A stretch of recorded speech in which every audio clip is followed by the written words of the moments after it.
on, guys? Welcome to another episode of Rustomod Garage. In the last episode, we went over the entire C10 underneath. We went over the entire frame of how we made the ESCALADE chassis fit under the C10 body. And in this episode, we're going to go over the cab and bed. So I got a ton of response about, can I do more information on cab mounts and how the bed's mounted and everything like that. So in this episode, we're going to cover all that. We're going to cover all the upside of the truck instead of doing the entire underside of the truck like we did in the last episode. So without further ado, I'll do a walk around of the truck and show you guys how we made the cab fit to the frame and how we made the bed fit to the frame as well. So we'll take you on a walk around of the truck. Also, real quick, guys, thank you guys so much for checking us out at LS Fest. We just got back the other day. We've had a great response on people interested in the C10 and guys trying to do a build just like this. So I really want to make these videos detailed enough to be able to answer all the questions that guys have had on these kinds of videos. So if you have any questions on how we did something, or if I skipped over something or didn't give enough detail on something, let me know down in the comments or message me on Instagram and Facebook. I would be happy to help you guys out with some projects like this. That's kind of why we want to do these videos, is to help guys out with projects, how to organize them better, or how to do a project like this, and especially on this project, how we did it. And if we could help you guys out, that'd be awesome. Comment down below if you guys have any more questions, and we'll get right back into jumping into this truck. All right, so quick walk around of the truck. Like I said in the last episode, you saw us how we were able to fit the frame to the cab, but now I'm going to go over all the modifications that we had to do to the cab to be able to fit under this frame. So starting off with the front again, the front clip is completely stock. We didn't touch anything on the front clip. Like I said, I did have to notch the front frame rail to be able to fit. Other than that, the front clip is one piece and it bolts right to the cab, and it's very easy to come on and off. There's a few bolts you have to pop this cowl off, and then there's a few bolts inside the door jamb, and that will just bolt together and it'll pop right off. Like I said in the last video, we just have two bolts in the front. The whole entire front clip will pop right off. Now, keeping the outside of the cab stock was pretty easy to do. The only thing that we did have to modify was, you can see the outside of the frame rail here is a little bit wider than the stock C10 frame, so we had to trim this section out, and that wraps right around the ESCALADE frame. So very easy to do. It's one-sided, so there's no double wall or anything behind that. Very easy to trim that out, and then it just slips right over top of the ESCALADE frame. Now moving on to the inside of the cab. The inside of the cab is where most of the work had to go on the C10. So I do have carpet in here from LMC, and I have some seats. We did have to severely modify the floor to be able to clear our 4L80 transmission. So I do know that in a few years of the C10 that the transmission tunnel was larger for different transmissions. I believe the automatic transmissions had a taller transmission tunnel than this truck, which was originally a 3-speed truck, had a shorter transmission tunnel. So we did have to cut the entire transmission tunnel out and then custom make one. I believe they do sell a large transmission tunnel conversion that you guys could probably do a little bit easier. I wasn't aware of that whenever I did this, so I just cut it out and made it myself. It's very easy to do, and for a welding project, it's very straightforward. They make aftermarket transmission tunnels, like I said, that you could probably weld one in place.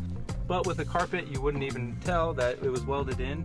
Other than that, like I said before, the cab mounts are the same. They just drill right through the frame, and on the back, we had to make the ESCALADE mount a little bit different. We had to flip the ESCALADE mount to the inside of the cab and then bolt that through. But other than that, all the C10 cab mounts are exactly how they were from the factory. I did have some questions on where we got the rubber to put in between the frame and the cab mount and how thick that was. I could put up the dimensions here and you guys can see how we did that. We ended up just water jetting a piece of rubber and then putting that in between the frame and the cab mounts on the C10. It worked really easy for us. I'm sure you could probably buy something that was very similar, but I'll put the dimensions up here if you guys just want to cut one out yourself, and that way you can do exactly what we did. It was very easy to do. Now, other than our roll cage that we have in here, which I'll do in a separate episode, the cab is pretty much OEM, and it was very easy to put this whole thing on together. The cab was one of the easiest things to do. The bed was a lot more difficult, and I'll get into how we did that. With mounting the bed to the frame. So how we did that was we were thinking we'd have to just make mounts. And so the bed floor in the C10 originally is down here. You can kind of see where it normally is. And we cut all the bed floor out of it. And then we ended up using this piece of angle and then some tubing, and was able to kind of make our own bed floor in the bottom of the bed. So we made this frame and then put it into our bed and then welded it into place, and then welded these pieces of angle across, and that was able to kind of make the perimeter of the bed and lift it up, and then we were able to bolt those pieces of tube to our frame. Now, like I said before, I wanted to be able to make this as easy as possible. So if you can see here, this is the stock body mount for the Escalade.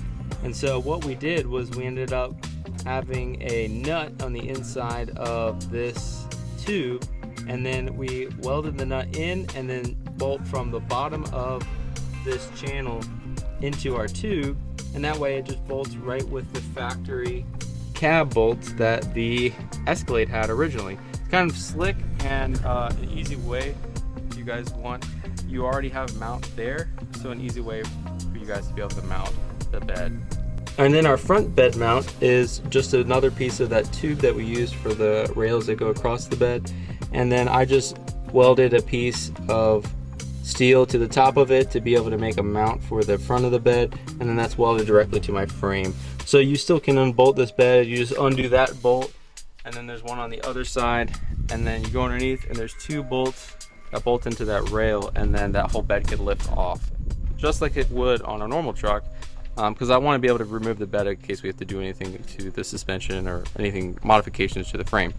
That's how the bed is mounted. It definitely was a struggle to figure out how to make this frame underneath of the bed, but it's kind of a cool look, and it's very easy to do now that we figured it out.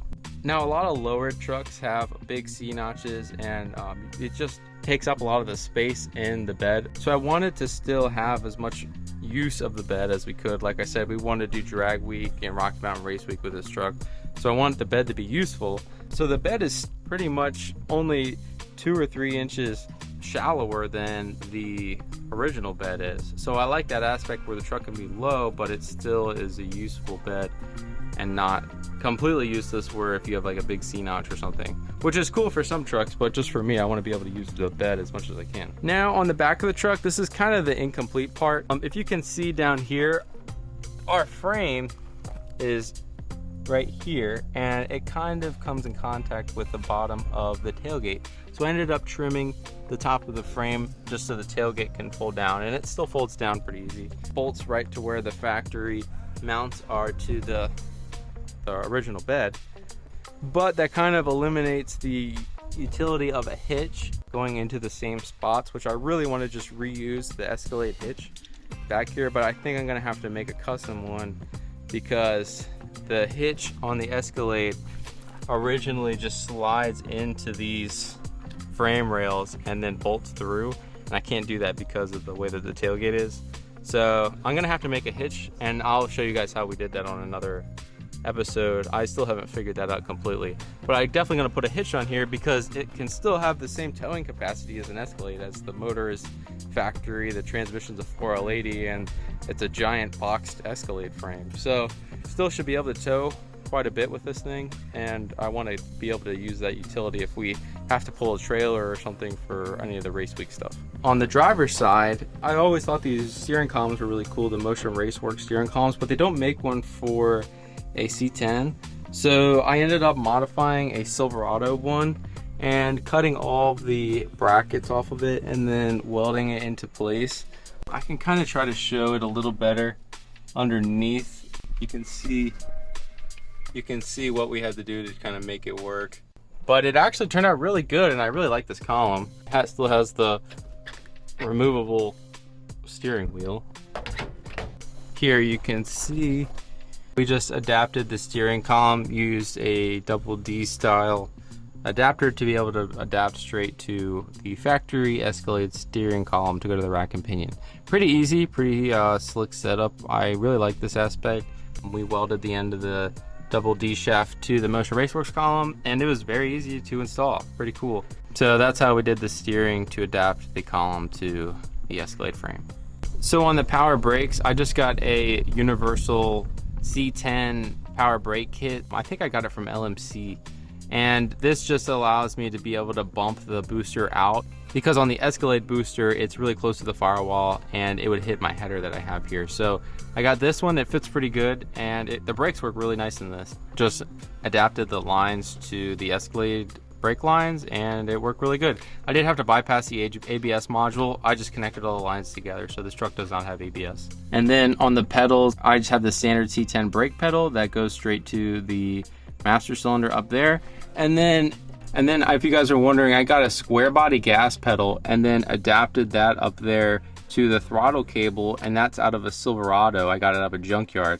So it actually bolts really close to where the C10 gas pedal normally goes, but on this year it uses a rod instead of a cable. So the pedal bolts to where it normally goes, and then I drilled a hole in the firewall and mounted the Silverado drive-by cable through there, and it works really good. It has no problems, and it goes right to our Escalade throttle body. And the last big modification that we did to the cab was cut a hole in the floor here, because we are using a four-wheel drive transfer case. So I wanted to be able to shift from two-wheel drive to four-wheel drive in our transfer case. So I cut a hole in the floor, and then we ended up designing a shifter to be kind of low profile, but still be able to shift from two-wheel drive to four-wheel drive. This transfer case does have all the capabilities like a normal four-wheel drive transfer case, allowing you to be able to do two-wheel drive on the highway if you're just cruising, and then four-wheel drive. Right now the truck is in four-wheel drive, and then you can put it in two-wheel drive and get better gas mileage, and it's a lot better on the front diff to be able to cruise around in too. So in the next episode, I'm going to go over the entire engine specs and how I built the motor. So maybe you guys can do something similar. If you guys have a donor motor from your Escalade or Tahoe or Yukon or whatever you guys are using for your swap, and I can show you how we did all the motor stuff in the next episode.